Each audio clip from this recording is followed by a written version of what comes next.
ॐ अज्ञानतिमिरान्धस्य ज्ञानाञ्जनशलाकया चक्षुरुन्मिलितं येन तस्मै श्रीगुरवे नमः। वन्देऽहं श्रीगुरो श्रीयुत्पदकमलं श्रीगुरून् वैष्णवांश्च श्रीरूपं सागरजातं सहगण रघुनाथान्वितं तं सजीवं साद्वैतं सावधूतं परिजनसहितं कृष्ण चैतन्य देवं श्रीराधा कृष्ण पादान् सहगण ललिता श्री विशाखान्वितांश्च तमादिदेवं करुणानिधानं तमालवर्णं सुहितावतारम् अपार संसार समुद्र सेतुं भजामहे भागवत स्वरूपम्।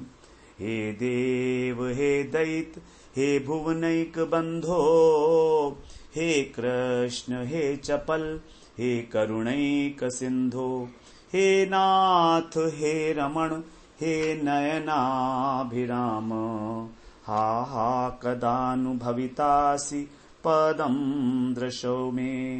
श्री कृष्ण चैतन्य प्रभो नित्यानंद श्री अद्वैत गदाधर शिवसदी गौरभक्त वृंद हरे कृष्ण कृष्ण कृष्ण हरे हरे हरे राम राम राम हरे हरे।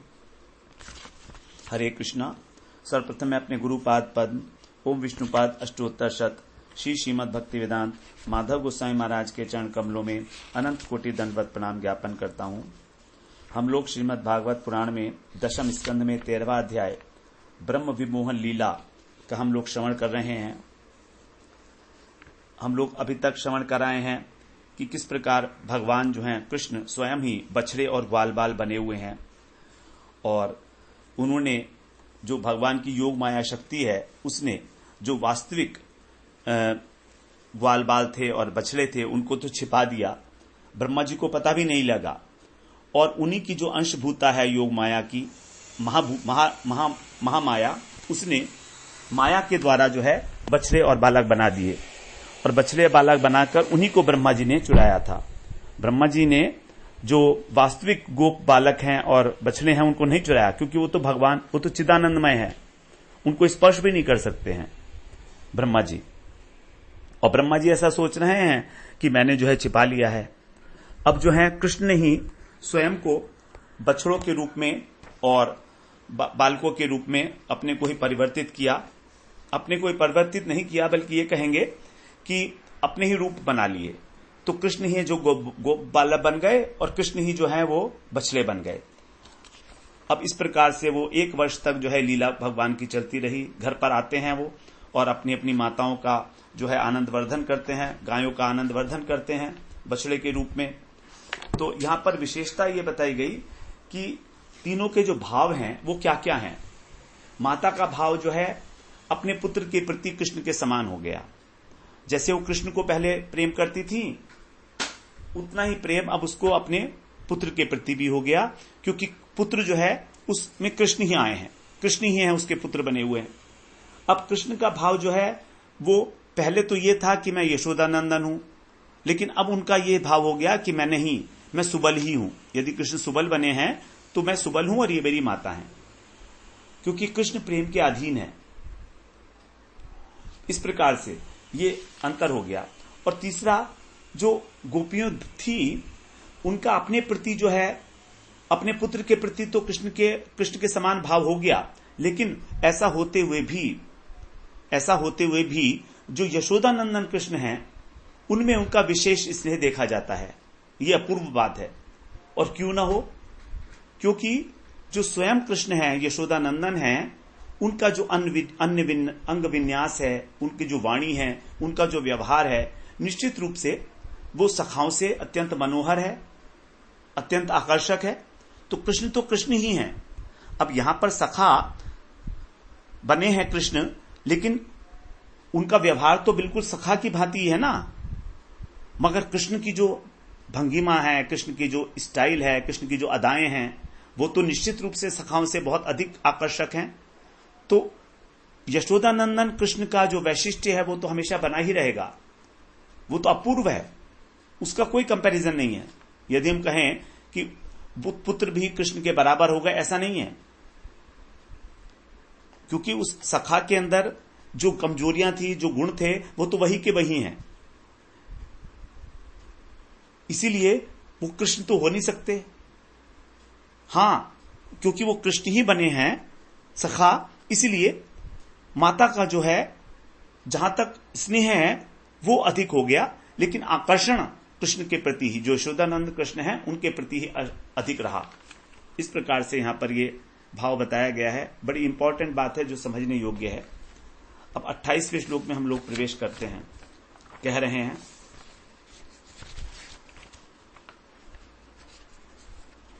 एकदाचारयन् वत्सान् सरामो वनमाविशत् पंचशासु त्र्यामासु हायना पूर्णिष्वजः। इतने समय तक, 1 वर्ष तक बलराम जी जो कृष्ण से बिल्कुल अभिन्न हैं, कृष्ण के ही जो है अंश है, अंश भी नहीं है, कृष्ण ही है वास्तव में, तो वो भी मोहग्रस्त रहे भगवान की इच्छा से। 1 वर्ष पूरे होने से कुछ 4-5 दिन पहले की बात है, यहां वही कह रहे हैं। पंचशासु माने 5 या 6, त्रियामासु 3 रात्रियां, तो 5 या 6 रात्रियां हायना पूर्णिषु, हायना माने वर्ष, पूर्णिषु माने पूरा रहने वाली, पूरा करने वाली। तो केवल 1 वर्ष को पूरे करने में 5 या 6 रात्रि रह गई थी। उस समय एकदा माने एक बार क्या हुआ, वे भगवान अजह जो अजन्मा है, ऐसे भगवान कृष्ण ने वत्सान चारयन बछड़ों को चराते हुए वनम आविशत, वन में प्रवेश किया, स राम बलराम जी के साथ। तो बलराम जी के साथ कृष्ण ने जो है वन में प्रवेश किया एक दिन। इस प्रकार से तो ब्रह्म विमोहन लीला के अंदर केवल ब्रह्मा जी का ही विमोहन हुआ ना नहीं दिखाया गया है, बल्कि यहां पर जो है 1 वर्ष से 5-6 दिन पहले तक जो कृष्ण के बड़े भाई बलदेव जी हैं वो भी मोहित ही रहे, वो भी नहीं जान पाए कि कृष्ण की क्या लीला है। ये कृष्ण की इच्छा थी इस प्रकार से। अब 29वें श्लोक में कह रहे हैं, ततो विदुराचरतो गावो वस्सानुपव्रजम गोवर्धनाद्रि शिरसी चरंत्यो ददृशुस्तृणम। ततो माने उस समय, गोवर्धन अद्रि शिरसी, गोवर्धन पर्वत का जो शिखर है उसमें तृणम चरंत्य, जो घास चरती हुई गाय थी, गोवर्धन के शिखर के ऊपर गाय जो है वो तृण चर रही थी, घास चर रही थी। तो अविदुरात, वे जब पास में आ गईं, उपव्रजम, ब्रज के निकट आई, तो विचरण चरता माने विचरण करने वाले जो है वत्सान ददृशु ने बछड़ों को देखा। तो चोटी के ऊपर घास चर रही थी गायों ने, अब जब ब्रज के समीप ही चरते हुए बछड़ों को देखा कुछ दूरी पर, कि छोटे छोटे जो बड़े बड़े बछड़े हैं, अब क्योंकि बड़े हो गए हैं, उन्होंने दूध पीना तो छोड़ दिया है अब, तो क्योंकि ये 1 साल हो गया है, तो उनको चरते हुए देखा उन्होंने, गायों ने देखा। तलहटी में जो बछड़े चल रहे थे, तब उनके प्रति क्या हुआ, दृष्ट्वाथ तत्स्नेहवशो स्मृतात्मा स गोव्रजोत्यात्म पवदुर्ग मार्ग द्विपात ककुद्ग्रीव उदास्य पुच्छो गात धुकृतैराश्रुपया जवेन। अथ दृष्ट्वा, इस प्रकार जब उन्होंने उन बछड़ों को देखा जो बड़े हो गए हैं, 1 वर्ष से भी अधिक की आयु है उनकी, तो अथ माने उसके बाद, उन तत् माने उन बछड़ों के स्नेह आत्मा, स्नेह से वो आत्म अस्मृत, अपने को भूल गई, स्नेह परायण होकर, अपने बछड़ों के प्रति स्नेह से व्याकुल होकर, स्नेह परायण होकर वो आत्मविस्मृत हो गई, वो ही भूल गई कि हम कौन है, सुध-बुध भी नहीं रही उनको, गायों को।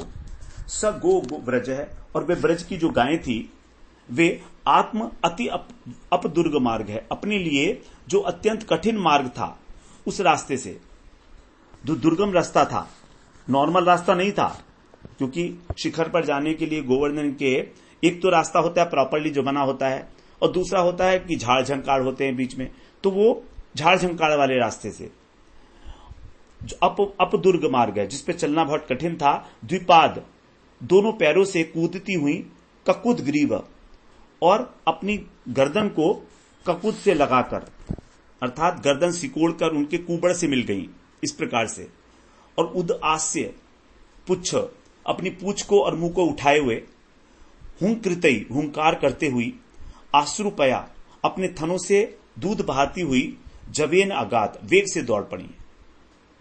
जो गाय थी वो, यही गाय जब गोष्ठ में जाते थे तब वहां पर अपने बच्चों को खूब प्रेम करती थी।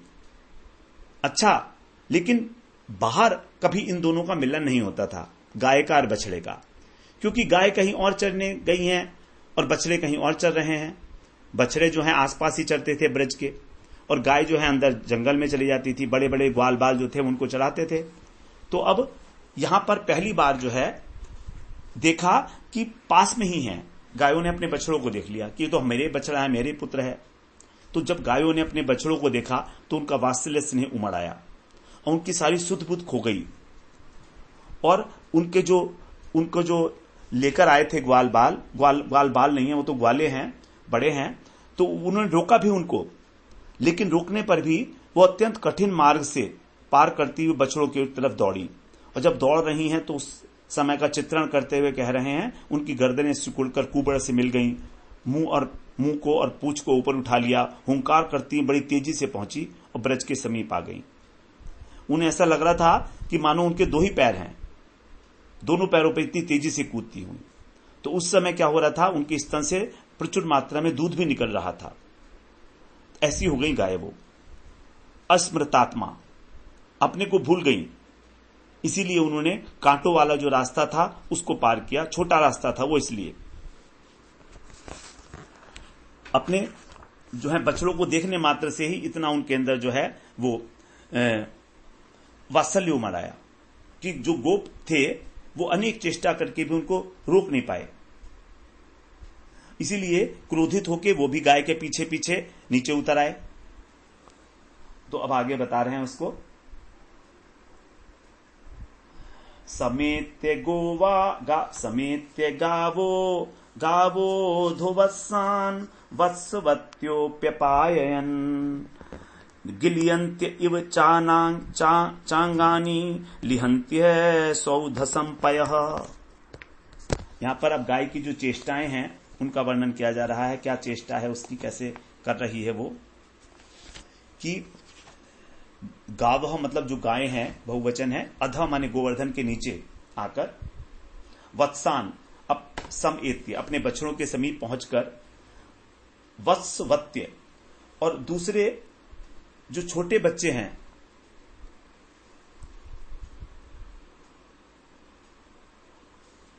अर्थात जो छोटे बच्चे वाली हैं, वत्सवत्य अर्थात उनके जो छोटे बच्चे हैं वो भी हो चुके हैं, तो भी अंगानी अपने अंगों को गिलियंत्य निगल जाने के समान, लिहंत्य माने चाटती हुई, स्वधसम पायः अपने थनों से झरता हुआ दूध उनको अपायन माने पिलाने लगी। तो यद्यपि वो गाय हैं, उन्होंने नए बछड़ों को जन्म दे दिया है, तथापि वे गोवर्धन के नीचे जो पहले वाले बछड़े थे उनके पास दौड़ कर आई और उनके शरीर को चाटते हुए स्नेहवश अपना जो थन था स्वयं ही उससे झर रहा था दूध, उसको पिलाने लगी। तो ऐसा लगता है जैसे मान लो अपने बछड़ों को पुनः अपने पेट में रख लाना चाहती हैं, इतना प्रेम आ रहा है, इतना प्रेम आ रहा है उनके अंदर, जैसे उसे निगल जाएंगी। गिलियंत्य चाट कैसे रही थी, जैसे उसको निगल जाएंगी सारा का सारा, इतना प्रेम। गाय का प्रेम अपने बछड़े के प्रति बड़ा अगाध होता है। तो जिन गायों ने 2-3 दिन पहले बछड़े जन्म दिया था वे भी, तो साधारण रूप से ये बात कभी होती नहीं है कि जिस गाय ने 2-3 दिन पहले अपने बछड़े को जन्म दिया है वो पुराने बछड़े को, अपने पुराने बछड़े को याद करके उसको इतना प्रेम करे, ऐसा होता नहीं है। लेकिन यहां पर क्योंकि ये तो कृष्ण है साक्षात, तो इसके इन बछड़ों के प्रति जो है प्रेम होना भी बड़ा स्वाभाविक ही है। अब आगे कह रहे हैं 32वें श्लोक में, गोपास्तद्रोधनायास मौघ्यलज्जोरुमन्युना दुर्गाध्वकृच्छतोभ्येत्य गोवत्सई दद्रुषु सुतान। अब यहां पर बता रहे हैं कि गोपों का क्या स्नेह है, क्योंकि जो गोप थे जो गायों को चरा रहे थे उनको बड़ा क्रोध आया कि गाय क्यों भाग रही हैं उधर, जहां पर चरा रहे हैं वहीं पर चलना चाहिए उनको, यही नियम है। लेकिन उन्हें सुना ही नहीं गायों ने, तो उनको बड़ा क्रोध आया। तो कह रहे हैं तत्रोधन आयास, उन गायों को रोकने के जो प्रयत्न था, आयास माने प्रयत्न था, उसको मौध्य माने व्यर्थ होने के कारण, असमर्थ होने के कारण उसको जो गोप थे वो बड़े लज्जित हुए। और उनुमन्युना, उनको बड़ा क्रोध आया गाय के ऊपर कि देखो हमको छोड़कर भाग गई है।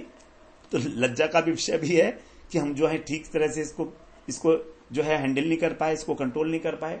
तो उन गोपों ने कृच्छत है बड़ी कठिनाई से दुर्ग अध्वा, उस कठिन मार्ग से एत्य माने आकर गोवत्सई, गाय के बछड़ों के समीप सुतान दद्रुषु, अपने पुत्रों को भी देखा।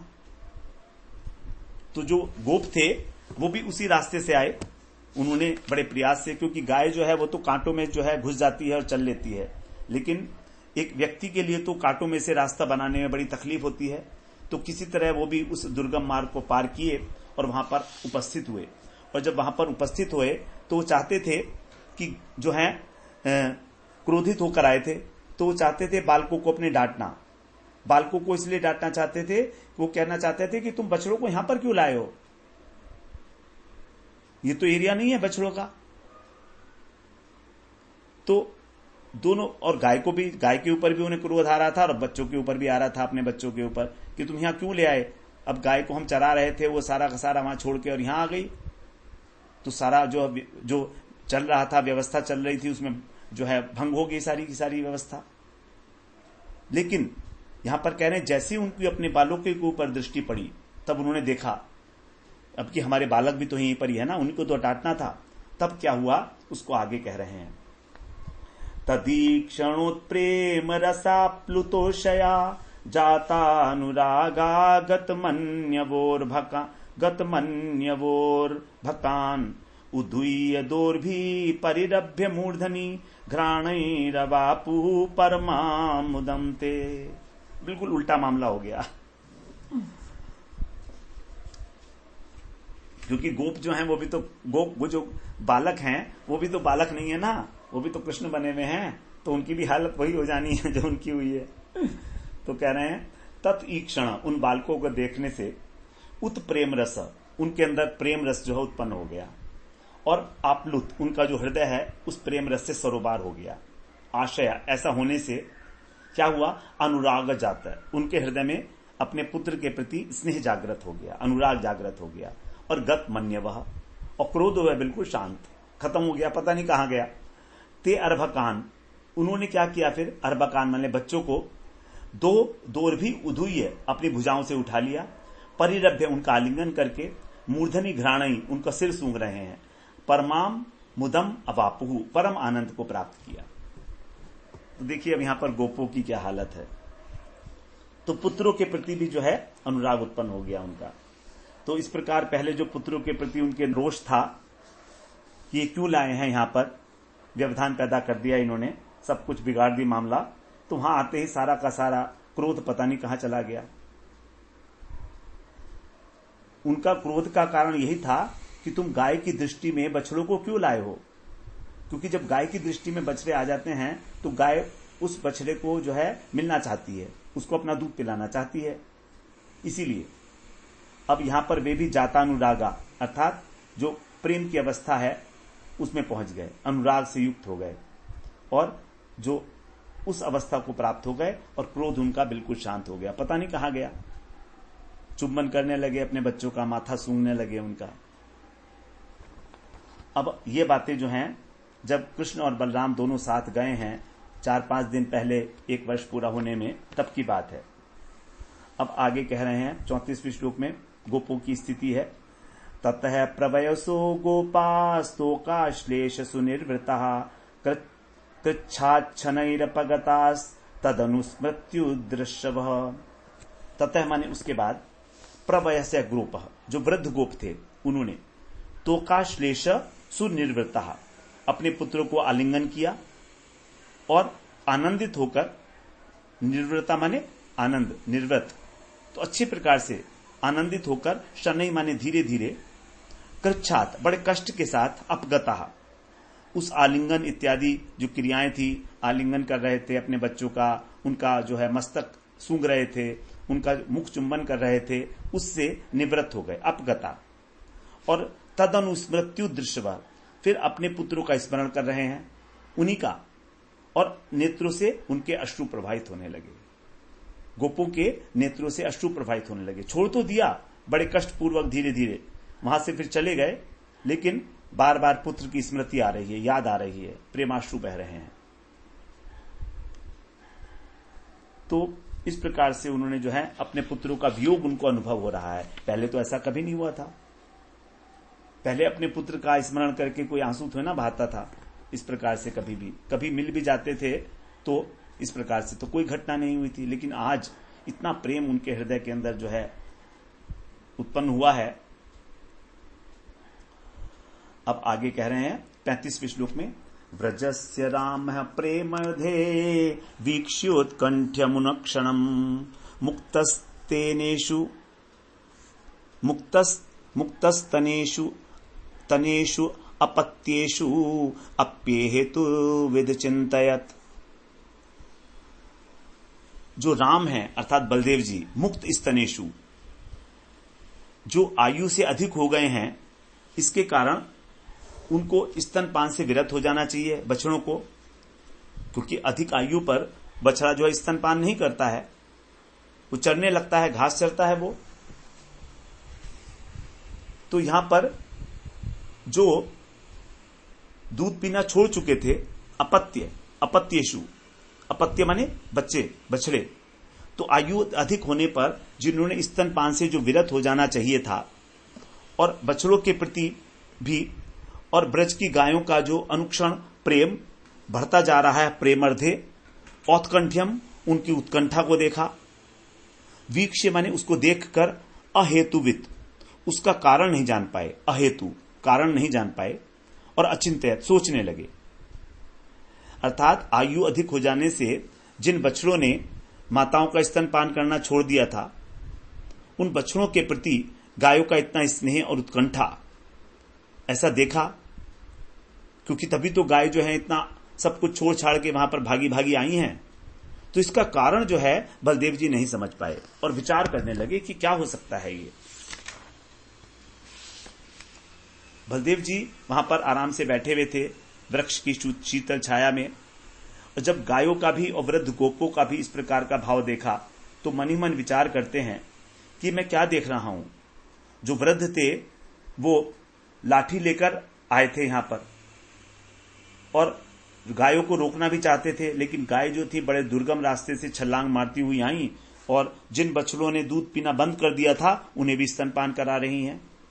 जबकि जो कुछ दिन पूर्व ही जन्मा है बछड़ा, वो भी खड़ा है, उसकी ओर देख भी नहीं रही है। तभी साथ में उन्होंने देखा कि जो वयोवृद्ध गोप हैं वे भी क्रोधित होते दौड़ते हुए आए, लेकिन कितना आश्चर्य है, बालकों के समीप आते क्रोध शांत हो गए, और अपने 5-6 वर्ष का पुत्र बड़े हो गए हैं तो इस प्रकार से लाड़ कर रहे हैं जैसे मान लो माताएं अपना स्तनपान कराती हैं। तो बलदेव जी विचार करते हैं कि ब्रज की गायों का और ब्रज के गोपों का इस प्रकार का जो वत्स वात्सल्य है, अपने पुत्रों के प्रति वात्सल्य है, पहले तो कभी नहीं देखा। तो ये आजकल इतना ये डिफरेंट टाइप का जो व्यवहार है ये क्यों हो रहा है, उनको ये बात समझ में नहीं आई।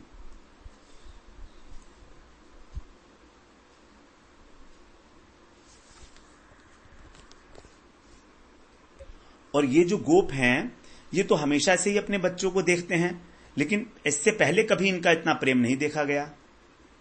तो आज ऐसा क्यों हो रहा है, ये जो मैं देख रहा हूं सारा विपरीत व्यवहार दर्शन हो रहा है ये।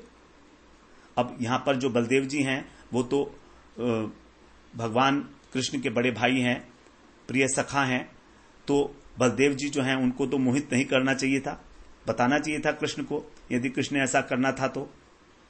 लेकिन कृष्ण ने इस लीला का रहस्य उन्हें नहीं बताया था, उन्हें समझने में नहीं दिया। अभी तक कृष्ण की इच्छा नहीं थी,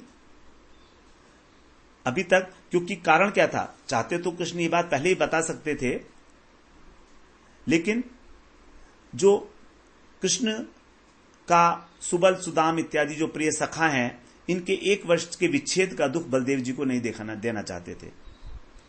देखिए, बलदेव जी कृष्ण को, सुबल और श्रीदाम इत्यादि जितने सखा हैं सबको प्रेम करते हैं, और सुबल और सुदाम, श्रीदाम इत्यादि इस समय जो है छिपे हुए हैं। 1 वर्ष तक वो छिपे रहे। अब बलदेव जी को अगर ये बात पहले बता देते तो बलदेव जी को बड़ा दुख होता कि मैं अपने सखाओं से नहीं मिल पा रहा हूं, सुबल और श्रीदाम इत्यादि से, तो 1 वर्ष तक उनको वियोग का दुख होता। तो कृष्ण ये वाला दुख जो है, सखाओं से वियोग का दुख, 1 वर्ष तक बलदेव जी को नहीं देना चाहते थे। और यदि कहें कि कृष्ण को भी तो दुख होगा, तो कृष्ण को दुख नहीं था। कारण, क्योंकि कृष्ण जो हैं वो तो ग्वाल बालों के और बछड़ों के रूप में, वो जो है कृष्ण जो हैं, वो ग्वाल बाल जो हैं, बछड़े हैं, वो उनके साथ क्रीड़ा कर ही रहे हैं। 1 वर्ष बीतने का जब समय पास में आया, तब कृष्ण की इच्छा हुई कि अब बलदेव जी को यह रहस्य उद्घाटित कर देना चाहिए। अब जब कृष्ण की इस प्रकार की इच्छा जागी, तब माया का जो पर्दा था वो भी हटने लगा, योग माया का। लेकिन एक साथ नहीं हटा माया का पर्दा, धीरे धीरे। इसका कारण था कि बलदेव प्रभु को भी भगवान जो है वो ऐश्वर्य समुद्र में डुबोना चाहते थे। बलदेव प्रभु को भी इस बात का अभिमान हो कि मैं भगवान का भक्त हूं, क्योंकि बलदेव प्रभु भगवान की 10 प्रकार से सेवा करते हैं। तो भक्त को भक्त के अभिमान में दृढ़ कर देना ही भगवान की इच्छा थी।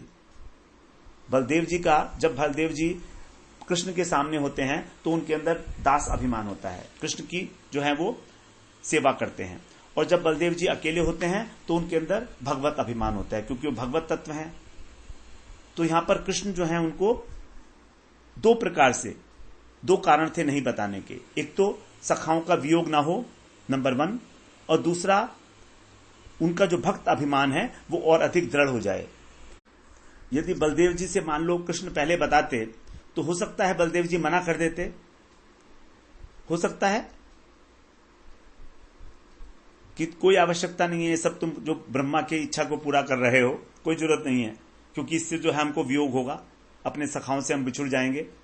लेकिन कृष्ण को उस वियोग का अनुभव इसलिए नहीं हुआ क्योंकि वो वहां पर जो योग माया ने आवृत कर रखा है वो तो वहां पर तीनों हैं।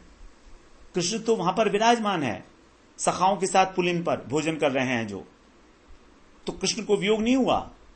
एक रूप से कृष्ण वहां पर उस प्रकोष्ठ में पुलिन भोजन के अंदर, क्योंकि वहां पर बछड़े भी हैं, वहां पर कृष्ण भी हैं और वहां पर गोप बालक भी हैं, तो कृष्ण को यह वियोग नहीं हुआ।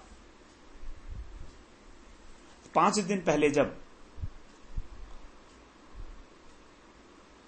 और 5 दिन पहले जब कृष्ण की इच्छा हुई, तब कृष्ण जो है उनकी इच्छा हुई तो योग माया धीरे धीरे जो है अब वो हटाने लगी।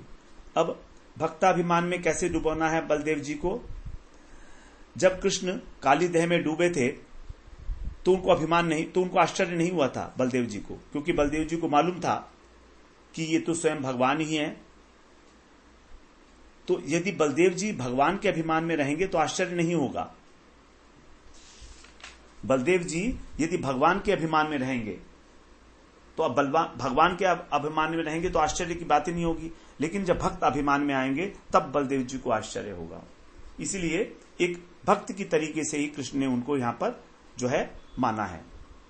अब आगे 36वें श्लोक में कह रहे हैं, किम एतदद्भुतमिव वासुदेवे खिलात्मनि व्रजस्य सात्मनस्तोकेषु अपूर्वम प्रेम वर्धते। बलदेव जी सोच रहे हैं, सात्मनः, मेरे साथ ये जो वर्तमान में ब्रजजनों का, ब्रजस्य अखिल आत्मनि वासुदेवे इव, कृष्ण के प्रति जैसा प्रेम है वो अपूर्व प्रेम है, और ये प्रेम जो है बालकों के प्रति भी वर्धित हो रहा है। ये कैसा आश्चर्य का विषय है। अर्थात जो सर्वात्मा श्री कृष्ण हैं उनके प्रति मेरा और ब्रजवासियों का जैसा अपूर्व प्रेम है, आज इन गोप बालकों के प्रति भी वैसा ही हमारा अनुराग बढ़ रहा है। ये क्यों हो रहा है? बलदेव जी को भी देखिए वही अनुभूति हो रही है जो गोपों को हो रही है। बलदेव जी को भी, क्योंकि बलदेव जी यहां पर अभी तक मोहित हैं, तो बलदेव जी को भी यही है। बलदेव जी सोचते हैं कि मुझे बड़ा प्रेम आ रहा है इन गोप बालकों के ऊपर और बछड़ों के ऊपर भी, और इन गोपों को भी आ रहा है। तो ये अपूर्व प्रेम जो हो रहा है इसका क्या कारण है? मेरा और ब्रजवासियों का जैसा अपूर्व प्रेम है पहले तो कभी नहीं हुआ और बढ़ता जा रहा है ये। तो जब माया का कुछ अंश दूर हुआ तो अब वो विचार करते हैं किम एतत्, ये कैसे आश्चर्य की बात है। ये कैसे आश्चर्य की बात है कि मेरा भी और उन बालकों के प्रति कृष्ण के समान प्रेम बढ़ रहा है। इसका क्या कारण है? सबसे पहली घटना ये घटी है जब बलराम जी को ये लगा कि मेरे को भी इन बालकों से अधिक प्रेम होता चला जा रहा है। पहले तो नहीं था इतना, अब क्यों हो रहा है? क्योंकि कहां तो कृष्ण और कहां सखा। कृष्ण तो कृष्ण है और सखा सखा है, उनके अंश हैं, तो सखा से इतना प्रेम तो नहीं हो सकता ना जितना कृष्ण से है। तो सखा के प्रति भी मेरा प्रेम आज क्यों बढ़ रहा है? क्योंकि यहां पर जो है उन्होंने गोपों को देखा था कि सभी गोपों ने आकर अपने बच्चों को गोदी में उठाया, आलिंगन किया। उन्हीं बालकों के प्रति, उन्हीं सखाओं के प्रति अब जो है बलदेव जी का भी हृदय में प्रेम अत्यंत बढ़ रहा है, कृष्ण के बराबर हो गया। तो माया जो है यहां पर अब समझिए 25% हटी है अभी। अब जब माया और थोड़ी सी हटेगी, लेटस से 50% हटेगी, तब क्या विचार आएगा? अब बलदेव जी जो सोच रहे हैं दूसरा विचार आ रहा है बलदेव जी के मन में। 37वें श्लोक में कह रहे हैं कि यम वा कुत आयाता दैवी वा नारुतासुरी प्रायो मायास्तु में भर्तुर नान्या में विमोहिनी। यहां कह रहे हैं यम माया, ये माया क्या दैवी है? क्या ये दैवी माया है? इस प्रकार से सोचते हैं।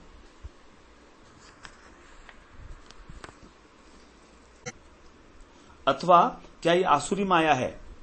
क्या ये दैवी माया है? अथवा क्या ये मनुष्य से संबंधी माया है? अथवा क्या ये कोई आसुरी माया है जो मेरे ऊपर आई है? कुतः माने कहां से आ गई? आयाता, कहां से आई ये माया? संभवतः मैं भर्तु, हो सकता है मेरे कृष्ण की ही माया हो, क्योंकि माया अस्तु अन्य माया जो है कृष्ण के अतिरिक्त, वो माया मैं अपि विमोहिनी न, वो मुझे मोहित नहीं कर सकती। जो और माया भगवान के अतिरिक्त जो मायाएं हैं, योग माया के अतिरिक्त, वो माया इनको बलदेव जी को मोहित नहीं कर सकती। तो ये माया कहां से आई है? निश्चित रूप से ये कृष्ण की माया होगी। तो माया देवताओं की है, मनुष्य की है या असुर की है? किसकी माया है? कहां से आई है? या कोई ये स्त्री है, स्त्री रूपिणी माया है? क्योंकि अनेक प्रकार की मायाएं हैं, तो निश्चित रूप से कह रहे हैं कि और कोई माया मुझे मोहित नहीं कर सकती। ये अवश्य ही जो है कृष्ण की माया है। कृष्ण की माया ही मुझको जो है, क्योंकि बलदेव जी अपनी सर्वज्ञता शक्ति के माध्यम से ये विचार कर रहे हैं। तो पहला अंश जो उनको समझ में आया वो हट गया कि मेरा प्रेम सखाओं के प्रति हो रहा है बराबर। अब दूसरा अंश माया का अब हटा है कि अब कह रहे हैं नहीं, ये और कोई माया नहीं है, ये केवल कृष्ण की माया हो सकती है। दैवी माया का मतलब हो सकता है ब्रह्मा जी मेरी परीक्षा लेने के लिए मेरे पास आए हों और मेरे को प्रेम उत्पन्न करा रहे हो इसके अंदर, कि मैं उनके ऐश्वर्य को जान लूं। अथवा कोई और असुर लोग हैं, वो हमें परास्त न कर पाने के कारण कोई रूप धारण करके आ रहे हो। ये तो नाना विचार कर रहे हैं। तो अब यहां पर जो है दूसरा अंश भी पूरा हो गया, खत्म हो गया उनका। अब सोचते हैं यहां पर कि ये मेरी प्रभु की माया है। अब 75% जो है खत्म हो चुका है कि ना तो ये देवता की माया है, 50% आउट, ना ये आसुरी माया है, 75% आउट। अभी 25% माया का असर है उनके ऊपर। तो अब कहते हैं कि हाँ, हो सकता है ये मेरे प्रभु की माया है, क्योंकि मैं जो हूं इस ब्रह्मांड की माया जो भी है महामाया, उसका तो नियंता मैं ही हूं, तो मेरे को कैसे स्पर्श करती है। तो पहला माया का अंश हटने पर उनको अनुभव हुआ कि आज कुछ विशेष है, आश्चर्य हुआ। दूसरा अंश हटने पर उनको ये लगा कि दैवी माया नहीं है ये, और मनुष्य की माया भी नहीं है, और आसुरी माया भी नहीं है। तीसरा अंश हटने पर उनको लगा कि हां, निश्चित रूप से मेरे प्रभु की माया है, मुझे वही मोहित कर सकती है, मेरे भर्तु माने मेरे स्वामी। तो माया जो है धीरे धीरे क्यों हटी है, इसीलिए भक्ताभिमान को पुष्ट करने के लिए, उनको आश्चर्य में डुबोने के लिए। अन्यथा बलदेव प्रभु को आश्चर्य होता ही नहीं, क्योंकि वो तो स्वयं भगवान है, जानते हैं सब कुछ।